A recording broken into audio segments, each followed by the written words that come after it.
Hey there everyone, Paradise Gamer 13 here.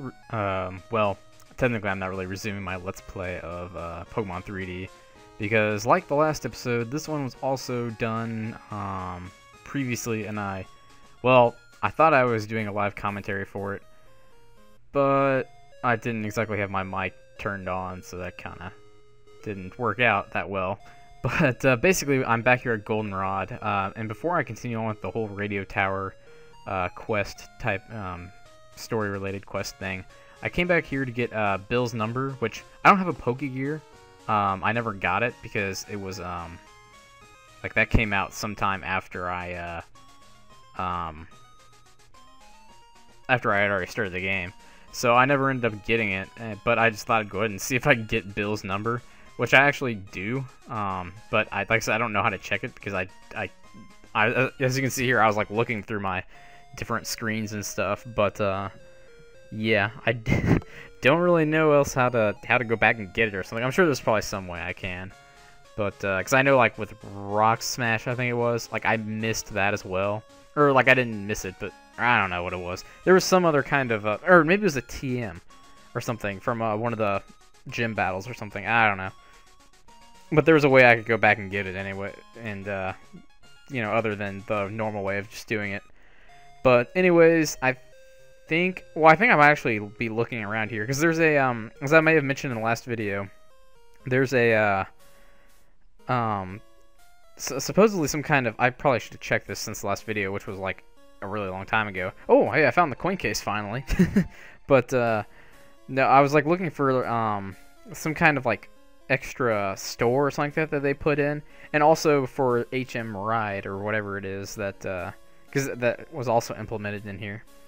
And yeah, so like I said, again, I might as well just take the time here to go ahead and apologize once more for the lack of live commentary, because like I said, I temporarily not temporarily, but from time to time I have a tendency to say, or not just say and or do really dumb things from time to time, and this was one of those instances, because obviously, like I said, I completely didn't think about not having my mic on, evidently, and of course I recorded 3 parts in a row, so obviously the last part, this part, and part 25, the next part, all are going to unfortunately be without live commentary, because I saved, and literally, like, as soon as I saved it, that's when it dawned on me. I was like, I didn't have my mic on, did I? And I had, you know, some ray of hope that possibly I might have had it on still, but nope. So that was unfortunately a problem. As you can see here, I think I'm just looking for that extra store. I thought it was supposed to be somewhere over by the department store, but unless it's like in there, inside the department store or something like that, or on the other side, I can't actually get to the other side of the department store right now because of Team Rocket is guarding the area there. So I figure I would just go check it out more after as you can see there, they're guarding that area. So that is the area that I was kind of talking about on the other side of the department store there. Unfortunately, I can't go check that out right now, so I'm just gonna go ahead and do the radio tower stuff first. So yeah, and since I can't really think of anything too particularly interesting at the moment to talk about, obviously it's been a while since my last Pokemon 3D video, but since this is a Pokemon related video, I feel like, you know, I might as well bring up all the X and Y stuff that's gotten released since E3.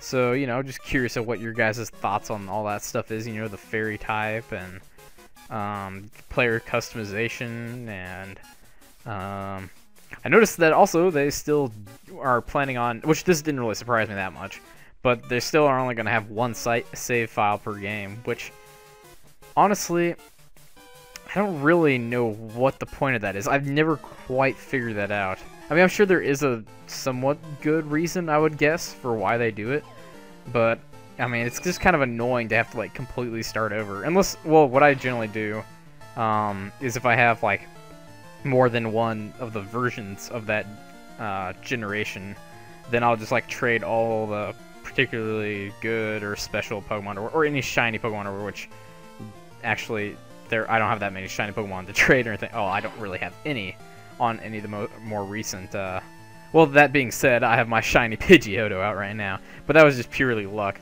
Like I said, the only other shiny Pokemon I've had before are an Electrode and a Nidoran male. But that was in Crystal and in like Leaf Green. So, you know, Black and White and Platinum, I actually tried really hard to get a shiny Pokemon in there. Just like, I don't even know what I was trying for. I think just anything. I don't think I really cared or had much of a preference. But I fought a lot of Pokemon trying to get, you know, trying to find one shiny. But just isn't very common, which is kind of the nice thing, I guess. Because, I mean, obviously if shiny Pokemon were common, they probably wouldn't be as cool to have and such. But anyways, though, I got a little sidetracked there. So, yeah, about the whole one save file thing, I don't know. It's not that big of a deal, I guess, but it would have been nice to have, I guess. Like I said, I don't care too much, and I'm sure that, you know, obviously they're not going to necessarily lose any fans over that or anything like that, probably. So, they probably just didn't see a need to put that in there. I wonder if it has something to do with, like memory and data and stuff or whatever. Like, if that has anything to take into effect. I just now kind of thought of that. So maybe that's kind of the reason why or something. Especially since as much stuff as they're putting... I know that... Or, well, I don't know for sure. But I believe that's, like, the reason why they never did the... like, in Heart Gold, Soul Silver, where the Pokemon follow behind you. I think that's why they haven't, like, done that since, supposedly, is because it takes up so much more memory. Just to have... for all the different Pokemon sprites and walking animations and such like that. For all of the Pokemon. That, you know, they just would rather spend that memory and stuff on, like, other features and assets and stuff. Which, again, I'm okay with that, too. I mean, I thought it was kind of cool, but... And obviously, X and Y, you'll have some Pokemon sprites for the ones that you'll be able to ride, is what it looks like, at least. So that's pretty cool, and I'm certainly content with that. And speaking of which, I think it's going to be really interesting, because... Like, evidently, like, you can ride a Rhyhorn around, and instead of just, like, a bike where it, like, makes you faster or whatever, you'll be able to, like, clear away, like, obstacles and rocks and stuff in your path or something like that. So that's kind of a cool, like, new aspect to it, and it kind of... I kind of like... Because it's more, like, interactive. You know, when you use, like, I'm trying to think of how to describe this, but, like, when you use, like, Fly and Surf and stuff, it's just... Like, it just kind of happens. You know? There's not necessarily... I mean, I guess... Even like a move like Whirlpool or Waterfall, it just like automatically crosses the obstacle for you. Which, I mean, I'm sure it'll probably kind of be like this, but I just think it's kind of cool to, you know, interactively more use these, use the Pokemon that you have or whatever. I don't know how else to really explain it, but that's pretty much as best as it's gonna probably get. But yeah, as you can see here. I feel like fighting Team Rocket is like the most tedious thing. Well, not just Team Rocket, but like all of the main rival groups, because they always seem to have like the same Pokemon as each other, and they're all, you know, like have like, well, like Team Rocket has like each grunt or whatever seems to have like 30, you know, Rattatas and such, and Zubats and whatever else, Raticates. That's pretty much Ekans. It's pretty much the same Pokemon every time. And I'm guessing this is probably going to be a... No, I don't know why I sent my Flaffy out here then. If this is I assumed if it was a Zubat, I probably would have sent him out, but obviously that is not the case. But yeah, I'm obviously, like, I'm barely even paying attention to what's going on here. Because like I said, this is kind of the more tedious part of the series, because with all the Team Rocket grunts and stuff I have to go through, especially since I just got done fighting them all at in Mahogany Town. But yeah, and I'm actually trying to think. I'm not done with the radio tower yet. I know the next part is like the second half of the main radio tower part, and then I go down into the basement area, storage area, whatever you want to call it. I'm sure it probably has a particular name, but underground. Maybe. No. I don't know. But anyways, though, regardless of what it's called, part 26, when I get to that, which will probably be sometime maybe in this week, I don't really know. But I will try to guarantee that it will have live commentary. Hopefully. We'll see how it goes. but that will be like the whole underground basement area. Well, I don't know about the whole area, but that might kind of end up being divided up into 2 parts because it's not that long, but it's long enough that I feel like it probably will be divided up.